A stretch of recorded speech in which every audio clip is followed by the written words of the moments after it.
I have one great fear, and it is the fear of the truth my incomprehensible hell denies me. I yearn to remember the wonderful days with my wife. My vague, clouded feelings insist I once had, but I am terrified to know how I lost her, and everything else in my life.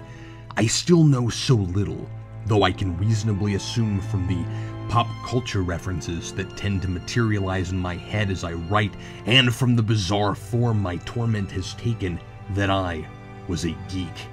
I will, no doubt, be forced to face more truths about myself as my memory is triggered by my experiences here, and I know I am not ready to know them. The anticipation is the worst punishment of all. Curse of the Spawn number 7 reads more like a parable than a traditional story, in which Spawn learns from a demon, the personification of fear, the importance and purpose of fear in people's lives. This demon, Belial, not to be confused with Bilal, the bounty hunter who accidentally shot Twitch's girlfriend, infects a mother with a fear of escalators, as her little boy gets on an escalator without her in a shopping mall. Much of the issue is devoted to Belial's descriptions of what he is and why he is not, as Spawn presumes, taking away people's hope and distorting it. He does not serve heaven or hell, and has existed since before time. The abstract idea of the, quote, terror that might be given form. He says that man cannot get by only on hope, and explains fear as a motivator, a necessary tool to keep us from being, as he says, alone and unprepared. Several single-panel examples are presented of people with horrifying, irrational phobias, a woman afraid of flying, a man afraid of drowning, etc. And then, at the end, the mother braves the escalator, and the narration describes Belial as a misguided angel of mercy, creating an elaborate hoax to prepare her for her eventual mortal demise, though her mechanical ascent is certainly more symbolic of death than most phobias. I would assume she is reunited with her son. The reunion is not shown. Nor is it important. This is not a narrative about a protagonist, but rather a snapshot in the saga of Spawn's travels, with a heavy-handed moral at the end. I like the idea of Spawn facing a necessary evil and discovering that not all suffering is as simple as it appears.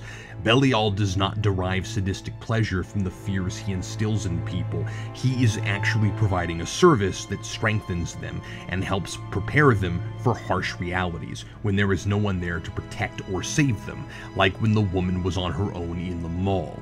Without seeing the larger picture, one might say the woman would not have had this obstacle without Belial's interference, but this experience might prepare her for real, worse dangers in the future.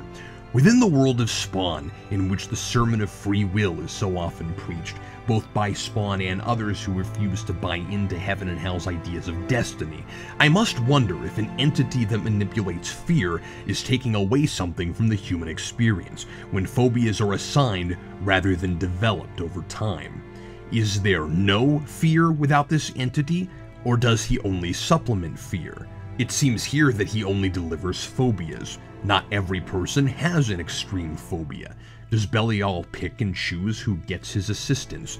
Is that what the omniscient, completely unreliable narrator means when it calls him misguided? Certainly, fear is an essential component to human makeup. It discourages us from harming ourselves or others, and it seems to me it is a major ingredient to rational thinking. Our fear of unwanted consequences motivate our consciences. The comic is ambiguous about whether or not Belial is responsible for that, or if he provides extra fears. If it is the latter, I would imagine he causes as much harm as good. All people do not recover from extreme phobias as Sue does, the woman on the escalator, and it is getting over that irrationality, not the irrationality itself, that strengthens character, will, and resolve.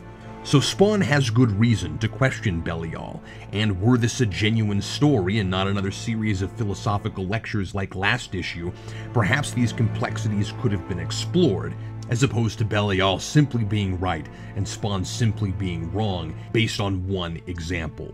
This wants desperately to be a debate rather than a story premise. Sue has had this phobia for years. Why is Belial even at the mall? We have been told repeatedly that neither heaven or hell is fully good or evil. But the hell we have always seen is always evil. This is a wasted opportunity to show the potential good a demon could do for humanity, because Belial is an independent entity. I found this issue a disappointing effort with a few good abstract ideas. If only I had been sufficiently afraid of the consequences of my own actions, I may have never wound up here writing about it. Signed, Unknown.